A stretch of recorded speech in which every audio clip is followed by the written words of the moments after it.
Here's how I finally learned to do a turn from stop. You might be surprised. I thought it was some big secret and it was really difficult, but it really isn't. It's not about the drill, specifically just the turn from stop. You can't do this drill at all without the friction zone. So that's balancing the throttle, your clutch, and a little bit of rear brake pressure. Some advanced moves, like in Lock and Lean 102, the second of the 4 levels of classes, they had us practice some of these drills without rear brake. So if you're really advanced, you can do that. But first, just get super comfortable with those 3 things. So here's what the slow race looks like. So this is the very first thing that Jerry ever had me do when I started practicing slow speed skills with him. So it's just testing how slow you can go in a straight line without putting your foot down. So I'm holding my clutch, I got my throttle, I got a little pressure on the rear brake. I'm going about 2 miles an hour. And if you can't do this, then keep practicing this, or else the turn from stop, you're going to drop it every time. So once you've got this friction zone down, then you can practice turn from stop.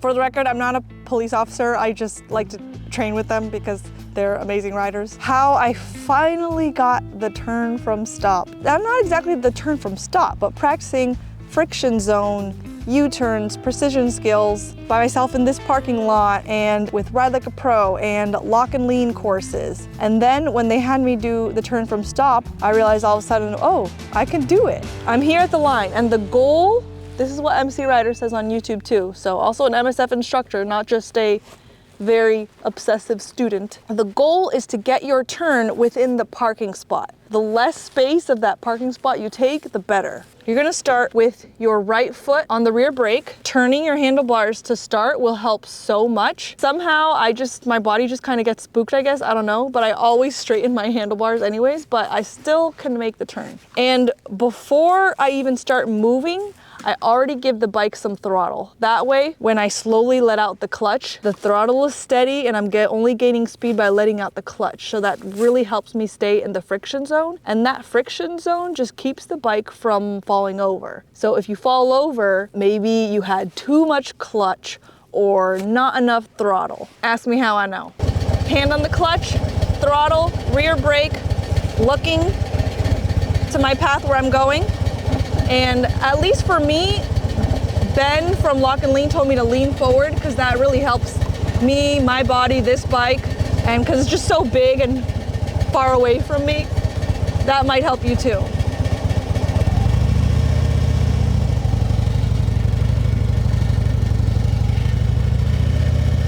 Rear brake, clutch, throttle, looking where I'm going to try to stay within the parking lot lines.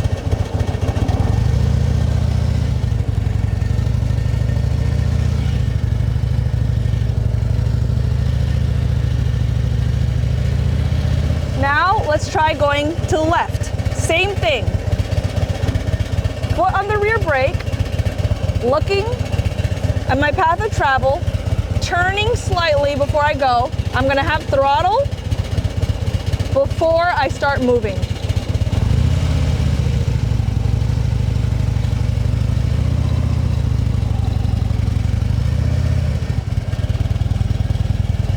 So notice how I straightened out my wheels. I guess I panicked a little bit as I started moving. It happens, you just keep practicing and you get tighter and tighter. I guess my left side is the sloppier side.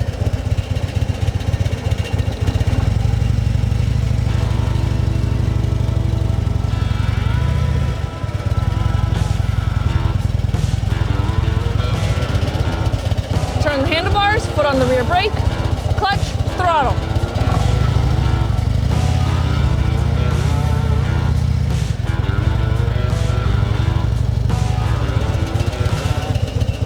Sometimes that happens.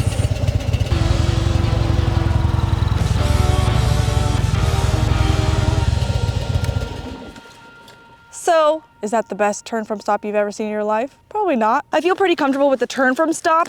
It's not as tight as I would like it to be. We keep practicing. We come back to it. So now I'm gonna try it as a U-turn from the stop and see how that goes. And I've got my cones set at 18 foot wide, so I'll put my bike in there too, so we can look at that. Okay, so let me show that on the 360. I use this a lot when practicing, or if I need to film by myself, like in the course or in a lot, because that way I can see what I'm doing later. And the benefits from this, which you'll see in a second, over just this camera on the tripod, is that then I have the bird's eye view of what my handlebars are doing, exactly my path of travel. It's much easier to see that way and critique myself later. So the way this works is in the editing software, I can select myself, say maybe my helmet or my jacket, for the camera to follow. See? It's following me. That's why this can be so helpful if you're trying to film yourself by yourself. Shout out to them for sponsoring this video. Some of their earlier models, which are just great, are on sale right now. This one is the X4 that you're watching me film on. So I have this one, and then soon you'll be showing me also using their action camera. So it's just easier to sync everything together. But today I'm just using Insta360's 360. So I'll link to it down below, and make sure you get the motorcycle kit with the selfie stick. That's what you see, that big stick right there. And you can get different angles if you're trying to observe your body position in a different way, or see what your bike is doing, or just get some cooler shots if you're on a trip by yourself. So if I stick this out to the side, this clip is what that shot looks like. If I have this sticking out to the front, right over here, like a javelin, this clip is what that shot will look like. And I can even have it sticking out all the way from the back like this, and this clip is what that shot will look like. Okay, so for this I want to stick with the bird's eye view. Shout out 360 for sponsoring this video. So let me show you what I'm doing.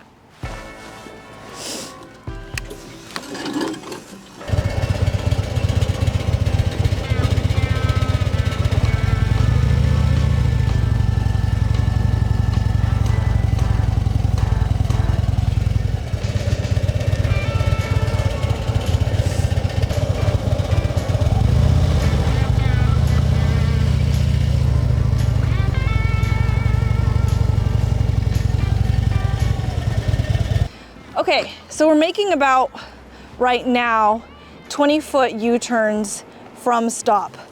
Not bad at all. And I guess the only difference there was, instead of looking to a 90-degree angle, I was looking slightly further back, obviously, as I went. But of course, you gotta have those U-turn tricks down before you wanna do it from stop. I feel pretty comfortable with 18, 20-foot U-turns. So now I'm practicing from stop, because it just adds a little more of a challenge. Of course, I always recommend, if you can, to please just go to these classes I'm taking. They're life-changing, and YouTube videos can help, but they're really no replacement for the original class from the instructor themselves, them watching you and what you're doing. Lock and Lean travels all around the US. That one's 3 days of slow speed skills practice. They also just opened up level 100, which is just 1 day. But after that, you've got like 4 levels total to practice. And then there's also Ride Like a Pro. That one's much shorter, and the exercises are set up at 24 feet, where Lock and Lean, some of them